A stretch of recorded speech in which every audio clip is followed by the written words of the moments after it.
प्यारे विद्यार्थियों, मेरे चैनल अमितेक हिंदी में आप सभी का पुनः स्वागत है।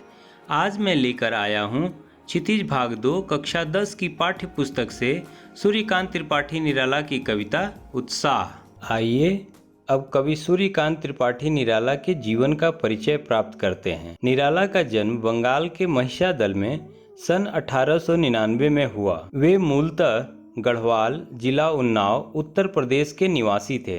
निराला की औपचारिक शिक्षा 9वीं कक्षा तक महिषादल में ही हुई। उन्होंने स्वाध्याय से संस्कृत, बांग्ला और अंग्रेजी का ज्ञान अर्जित किया। निराला का पारिवारिक जीवन दुखों और संघर्षों से भरा हुआ था। साहित्यिक मोर्चे पर भी उन्होंने अनवरत संघर्ष किया। सन 1961 में उनका देहांत हो गया। निराला की प्रमुख काव्य रचनाएं हैं अनामिका, परिमल, गीतिका, कुकुरमुत्ता और नए पत्ते। निराला ने उपन्यास और कहानी तथा निबंध लेखन में भी ख्याति प्राप्त की। निराला की संपूर्ण रचनाएं निराला रचनावली के 8 खंडों में प्रकाशित हैं। कवि सूर्यकांत त्रिपाठी निराला छायावादी युग के 4 महत्वपूर्ण स्तंभों में से एक महत्वपूर्ण स्तंभ माने जाते हैं। उनके काव्यों में दार्शनिकता, विद्रोह, क्रांति, प्रेम की तरलता और प्रकृति के विराट रूपों का चित्र देखने को मिलता है। निराला विद्रोही स्वभाव के कवि थे। उन्होंने काव्य या कविता को छंदों के बंधन से मुक्त किया। उनकी पहली रचना जूही की कली से छायावाद का प्रारंभ माना जाता है। निराला की कविताओं में गरीबों, शोषितों के प्रति सहानुभूति एवं शोषक वर्ग के प्रति प्रतिकार या तिरस्कार की भावना दिखाई देती है। उत्साह एक आह्वान गीत है जो बादल को संबोधित है। बादल निराला का प्रिय विषय है। कविता में बादल एक तरफ पीड़ित प्यासे जन की आकांक्षाओं को पूरा करने वाला है, तो दूसरी तरफ वही बादल नई कल्पना और नए अंकुर के लिए विध्वंस, विप्लव, क्रांति चेतना को संभव करने वाला भी है। कवि जीवन को व्यापक और समग्र दृष्टि में देखता है। कविता में ललित कल्पना और क्रांति चेतना दोनों है। सामाजिक क्रांति या बदलाव में साहित्य की भूमिका महत्वपूर्ण होती है। निराला इसे नवजीवन या नूतन कविता के संदर्भ में देखते हैं। प्यारे विद्यार्थियों, आइए अब कविता का वाचन करते हैं। कविता का शीर्षक है उत्साह। बादल गरजो, बादल गरजो, घेर घेर घोर गगन धारा धर वो, बादल गरजो, बादल गरजो। ललित ललित काले घुंघराले बाल कल्पना कैसे पाले, विद्युत छवि उर्मे कवि नव जीवन वाले, वज्र छिपा नूतन कविता, फिर भर दो बादल गरजो। विकल विकल उन मन थे उन मन, विश्व के निदाघ के सकल जन, आए अज्ञात दिशा से अनंत के घन, तप्त धरा जल से फिर शीतल कर दो बादल गरजो, बादल गरजो, बादल गरजो। प्यारे विद्यार्थियों, यह कविता तब लिखी गई थी जब हमारा देश अंग्रेज़ों का गुलाम था। हमारे देश के कई नेतागण अंग्रेज़ों से स्वतंत्रता की लड़ाई लड़ रहे थे, लेकिन स्वतंत्रता मिल नहीं रही थी। इसके कारण जनमानस में निराशा का वातावरण व्याप्त था। इसी निराशा को दूर करने के लिए कवि निराला ने उत्साह नाम से यह कविता लिखी। इस कविता में बादल को प्रतीक के रूप में प्रयोग किया गया है, क्योंकि बादल एक साथ सृजन भी करता है और संहार भी करता है। कवि निराला ने बादल के माध्यम से आम जनमानस को उत्साहित करने के लिए, प्रेरित करने के लिए इस कविता का सृजन किया। इस कविता में उन्होंने यह व्यक्त करने की कोशिश की है कि जिस प्रकार बादल अपनी गरज से, अपनी चमक से, अपनी शीतल वर्षा की बूंदों से समाज में नव जीवन का संचार या सृजन करता है, हमें भी बादल से प्रेरित होकर, उत्साहित होकर समाज में नव जीवन या सकारात्मक परिवर्तन लाने का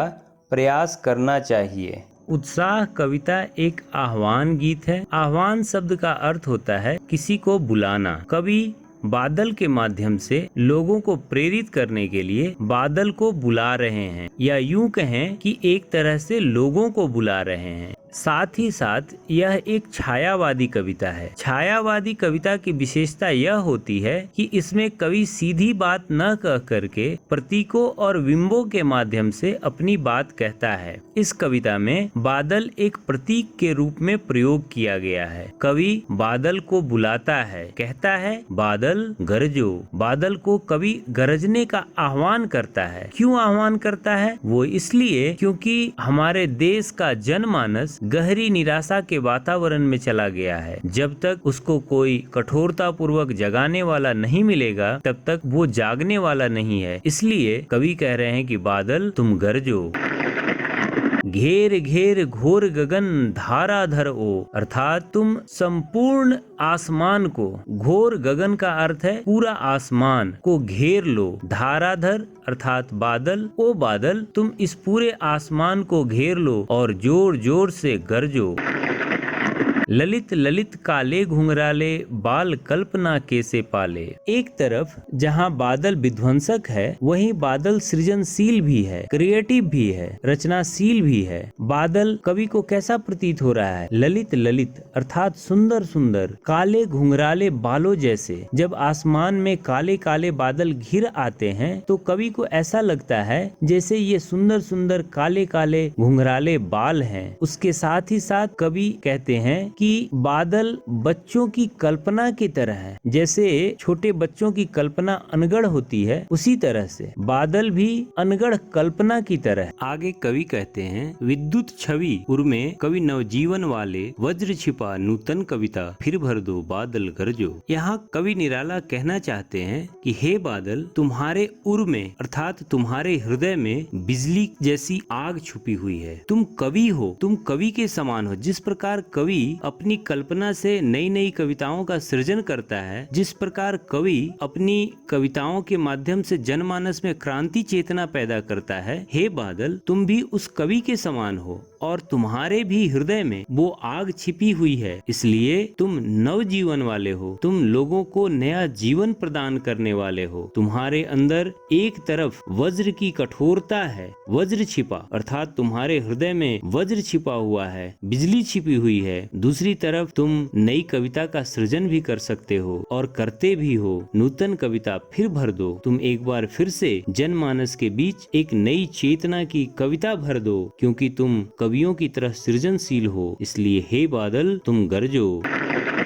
प्यारे विद्यार्थियों, ऊपर कही गई बातों को दो अर्थों में समझना चाहिए। एक तो देश के स्वतंत्रता संग्राम में जनमानस में व्याप्त निराशा के संदर्भ में, इसलिए कवि उनको उत्साहित करना चाहते हैं, और दूसरा वर्तमान के संदर्भ में। किसी भी अच्छे कवि की यह विशेषता होती है कि उनकी कविता सार्वकालिक होती है। हर समय हर काल में उसका औचित्य, उसका महत्व कम नहीं होता है। वर्तमान में भी बहुत सारे जनमानस निराश होते हैं, उदास होते हैं, तो उन्हें भी कवि उत्साह कविता के माध्यम से बादल को प्रतीक के रूप में लेकर के उन्हें उत्साहित और प्रेरित करना चाहते हैं। इसलिए आगे कवि कहते हैं विकल विकल उन्मन थे उन्मन, विश्व के निदाघ के सकल जन।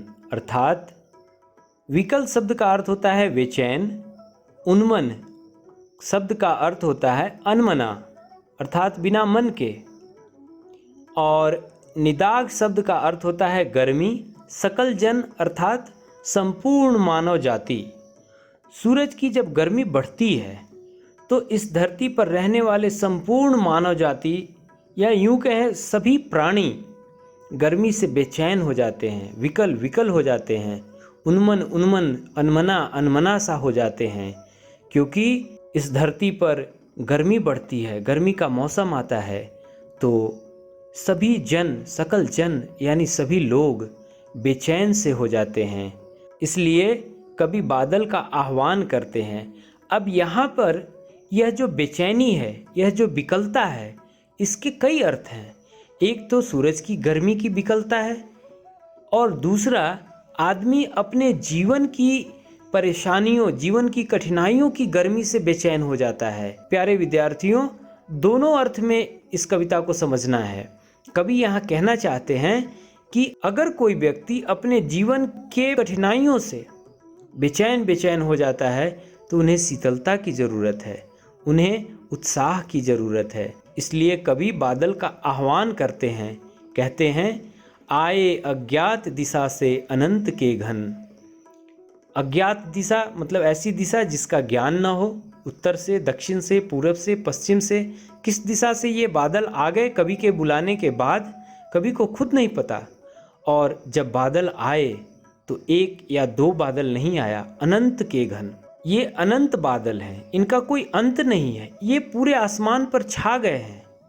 प्यारे विद्यार्थियों, आप भी जब अपनी परेशानियों का समाधान ढूंढने की कोशिश करेंगे, जिस प्रकार सूरज की गर्मी से मुक्ति दिलाने के लिए अनंत बादल आ जाते हैं, उसी तरह से आपके भी जीवन की परेशानियों को दूर करने के लिए अनंत संभावनाएं हैं। आगे कवि कहते हैं तप्त धरा जल से फिर शीतल कर दो बादल गरजो।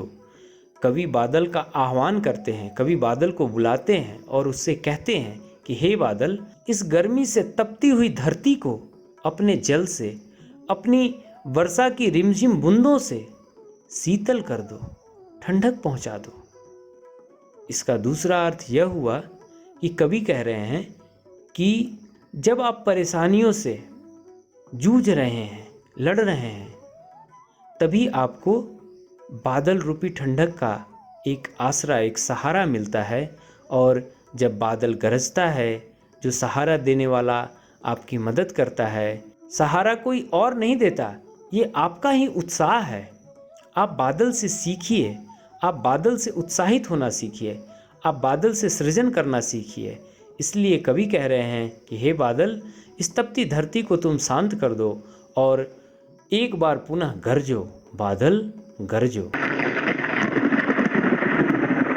प्यारे विद्यार्थियों, इस प्रकार इस पाठ की संपूर्ण व्याख्या यहीं पे समाप्त हो जाती है। आपको यह वीडियो कैसा लगा कमेंट बॉक्स में अवश्य लिखें। अगर वीडियो पसंद आया तो इसको लाइक और सब्सक्राइब करना न भूलें। धन्यवाद।